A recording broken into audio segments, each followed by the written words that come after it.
बातमी आहे राज ठाकरे यांच्या दौऱ्यासंदर्भात। राज ठाकरे यांचा दौरा रद्द करण्यात आलेला आहे। हेलिकॉप्टरमध्ये तांत्रिक बिघाडामुळे दौरा रद्द झालेला आहे। राज ठाकरे यांचा बीडमध्ये दौरा होता, मात्र हा बीड दौरा आता रद्द करण्यात आला। हेलिकॉप्टरमध्ये काही तांत्रिक बिघाड झालाय आणि त्यामुळे राज ठाकरे यांचा बीडचा दौरा रद्द झालेला आहे।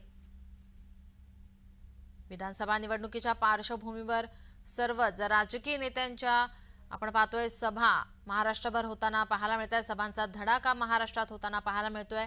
राज ठाकरे यांचा बीडमध्ये दौरा होता आणि आता हा दौरा रद्द करण्यात आलेला आहे। हेलिकॉप्टरमध्ये काही तांत्रिक बिघाड झाला आणि त्यामुळे दौरा रद्द करण्यात आलाय। राज ठाकरे यांच्या सभांचा धडाका आपण महाराष्ट्रभर पाहतोय। गेल्या कित्येक दिवसांपासून राज ठाकरे संपूर्ण महाराष्ट्राच्या दौऱ्यावर आहेत, सभा घेताना पाहायला मिळतात।